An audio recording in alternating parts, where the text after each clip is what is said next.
Welcome in, Spreads and Subs Daily Gambling Show. Today is Tuesday, August 6th.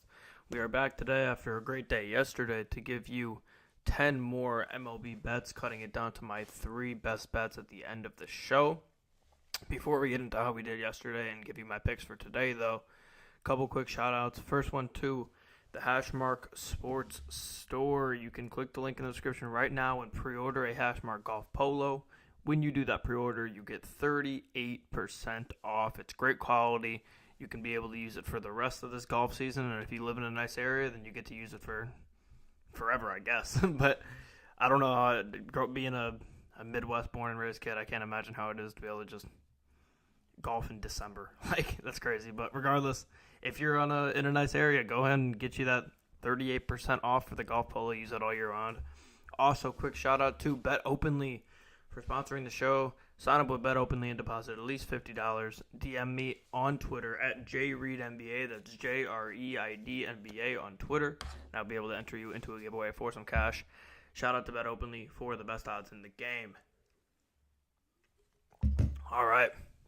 As you can see in the top right corner over here, we are 3-0 on the week after yesterday on our best bets. We went up 2.5 units, a little over 2.5 units. We went 6-4 overall yesterday, so nothing crazy.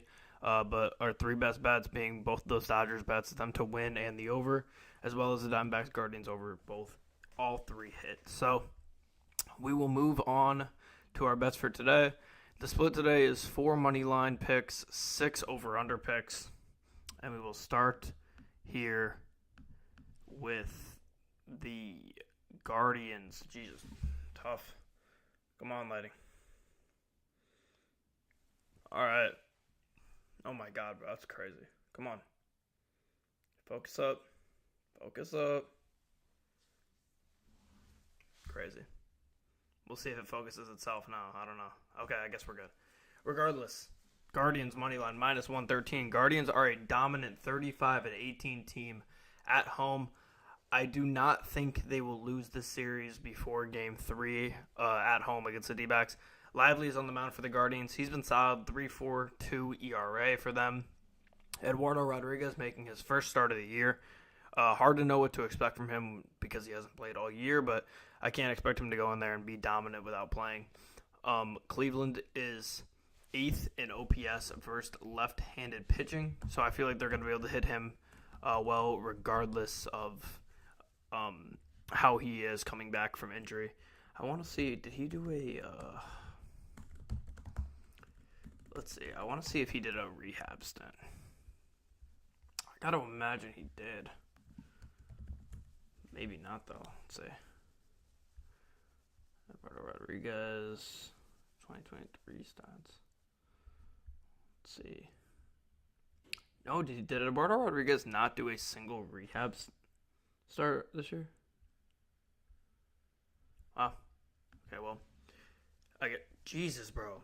This camera is struggling right now, man. My God. Maybe I gotta take the glasses off for it to focus better, but my God, that was annoying as hell. I don't think he did a rehab stint. I don't see one on here for him. And the AZ bullpen is not great.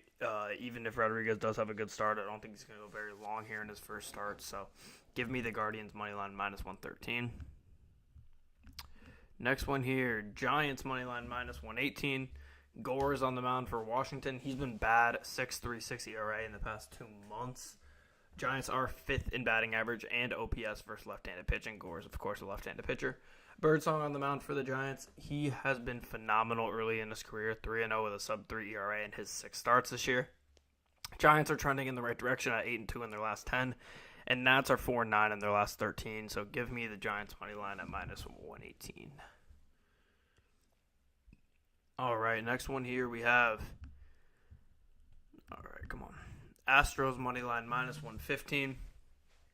Valdez on the mound for the Astros. He's really coming into form. 3.01 ERA in his last 2 months. Texas is middle of the road versus left-handed pitching. Maile is making his first start for Texas, since April, I should say. He got hurt late April, beginning of the year, and he's making his first start back.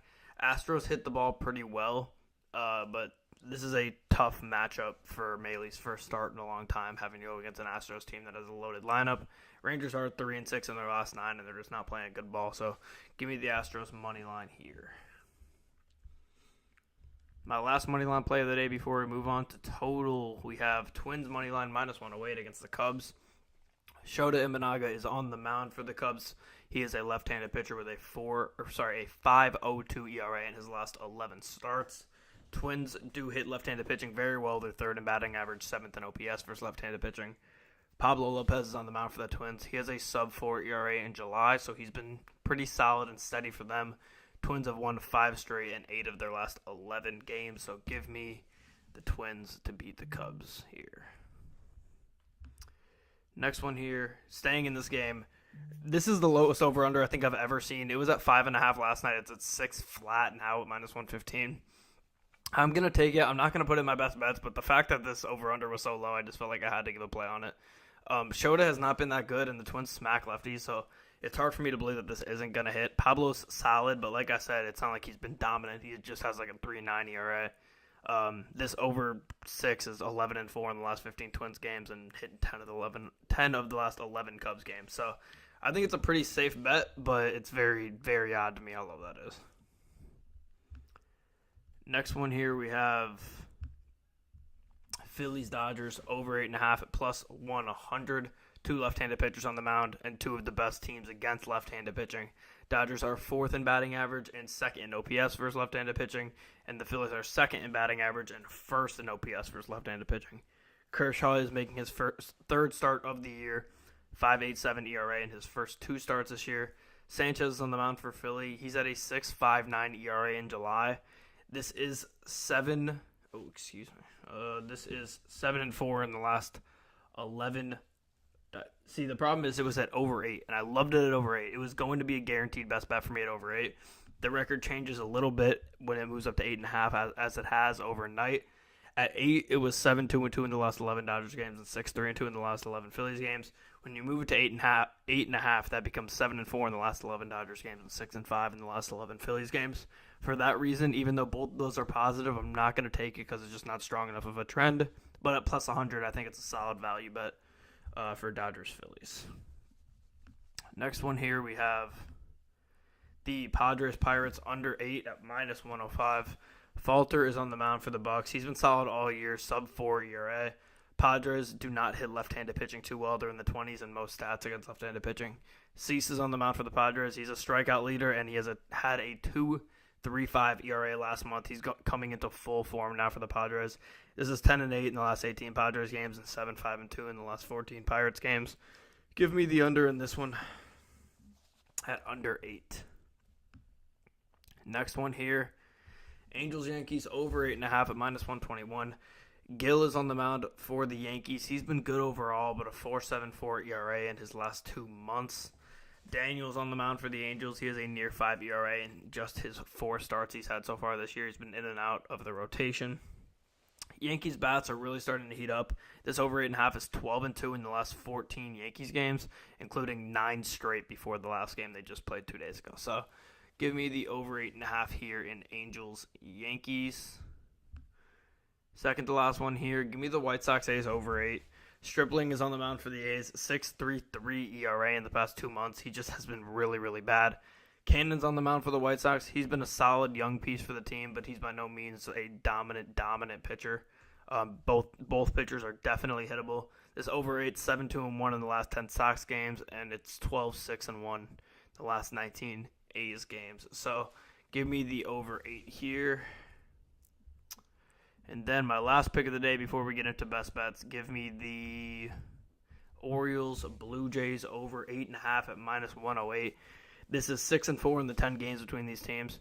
Both pitchers have already faced the other team, including both facing the other team last start. What I'm saying, I know I said that really weird and complicated, but both of their last starts were against the team that they're playing today, is basically what I'm trying to say. Grayson Rodriguez for the Orioles, he's been really good, but he's faced Toronto twice this year already. This is going to be his 3rd time playing him.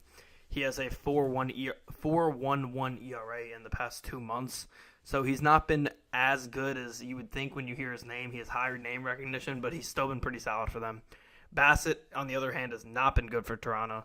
He had a 7 ERA last month. He gave up 9 hits, 5 earned runs in just 4 innings pitched versus Baltimore last week. This over 8.5 is 16-2 in the last 18 Orioles games and 16-3 in the last 19 Blue Jays games. So give me the over 8.5 there. And I'm going to get right into it here for the best bets. That is also going to be my first best bet because, I mean, when you give 32-5 as the trend for the last, 27 games for these teams, it's hard to avoid that. You have 2 pitchers who have faced each other a ton. One of them is just not good at all. One of them is solid, but like I said, they both face each other a ton. Give me the over 8.5 as my first best bet. All right. What do I want to go with for my second one? I'm going to go with the Giants money line at minus 118 just because they're so good against lefties. It worked for us yesterday. When you're 5th in batting average and OPS versus left-handed pitching, that's a trend that we're going to follow. And not only is Gore a left-handed pitcher, but he's been a horrible left-handed pitcher. And Birdsong for the Giants has been really, really good early in his career. Giants are trending up. Nats are trending down. Very easy pick there. So Giants money line. And then I'm torn between a few here. Give me the Guardians money line minus 113. They're too good of a team at home. I don't see them dropping 2 in a row at home in Arizona. 35-18 at home. Eduardo Rodriguez, first start of the year, you don't know what you're going to expect from him, and you definitely don't know what you're expecting from the Arizona bullpen. Sometimes they're great, sometimes they're horrible. And Lively's been pretty steady and solid for the Guardians all year. So give me the Guardians money line. So my 3 best bets for today are Guardians money line minus 113, Giants money line minus 118, and Orioles Blue Jays over 8.5 at minus 108. Really quickly before we end the show here, once again, shout out to the Hashmark Sports store. Go get you a golf polo. Hit the link in the description. Pre-order and save 38% off. Great quality, great price. Go get you one of those. Also, shout out to Bet Openly for the best odds in the game. Sign up with Bet Openly. Deposit at least $50 and DM me on Twitter at JReidNBA. That's JREIDNBA on Twitter. And I'll be able to enter you into a giveaway for some Bet Openly credit. Shout out to Bet Openly for the best odds in the game. I will be back tomorrow, as always, same time, 1 p.m. Central, 2 p.m. Eastern, 11 a.m. Pacific. Once again, before I end the show, my best bets are Guardians money line minus 113, Giants money line minus 118, and Orioles Blue Jays over 8.5 at minus 108. Thank you, everybody, for watching and listening, and I will see